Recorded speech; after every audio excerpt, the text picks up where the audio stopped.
정상의 직격 제32화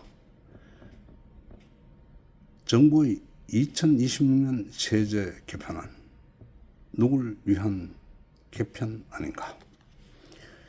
정부의 2026년 세제 개편안은 보수와 진보 모두에게서 강한 비판을 받고 있다.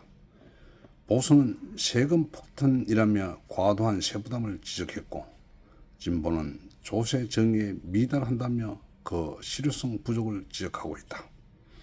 결국 양진영 모두 국민 생활 안정과 조세 형평성 양 측면에서 이번 국민 주권 정부의 2026년 세제 개편안은 문제가 있다는 지적이다. 거듭 말하지만 보수 진영에서는 반도체 화학으로 인한 초과 세수에도 불구하고 정부가 추가로 약 3조 4천억에 달하는 세금을 주택을 통해 더 걷겠다는 것이라고 비판한다. 한편 정부의 이번 부동산 세제 강화는 정책적 목표에 반하는 결과를 가져다 줄 것으로 본다. 즉 이번 정부의 세제 개편안은 종래 임대차 공급을 줄여 전월세를 인상하는 작용을 할 것이며, 양도세, 종부세를 보유의 개념에서 거주의 개념으로 바꾼 것은 국민의 거주 이전의 자유를 억압하는 결과로 나타날 것이라는 해석이다. 이에 비해 진보 시민단체인 참여연대 역시 고액 부동산 보유자에 대한 세부담 강화가 제한적이라며 변종만 울린 개편이라는 평가와 함께 일부 초고가 다주택자에게만 세 부담을 가중할 뿐 대다수 고가주택 보유자의 세금 부담에는 큰 변화가 없다고 지적한다. 실제로 장기 거주자에게 최대 80% 공제와 2,500만 원 기본 공제를 부여한 것은 똘똘한 한채 현상을 여전히 강화할 수 있다고 우려한다.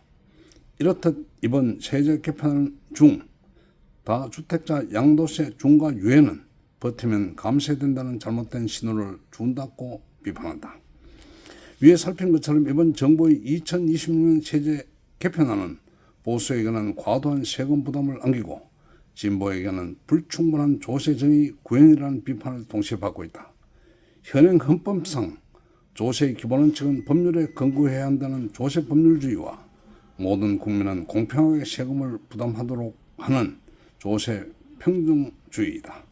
세법 적용의 원칙에도 세금을 매길 때 실제 얻는 이익이나 내용에 따라 세금을 부과해야 하는 실질 과세의 원칙과 신의 성실의 원칙, 그리고 장부나 영수증 등과 같은 실제 증거 자료에 바탕을 두고 부과해야 한다는 근거 과세의 원칙을 지키도록 하고 있다. 이번 정부의 2026년 세제 개편안은 위 헌법 및 법률에 충실한가를 따지는 한편 정부 편의주의 혹은 정부 상상을 기본으로 만든 개편안이 아닌가 할 정도로 비판받고 있다는 점을 정부는 지각해야 한다. 2026년 8월 5일 정상.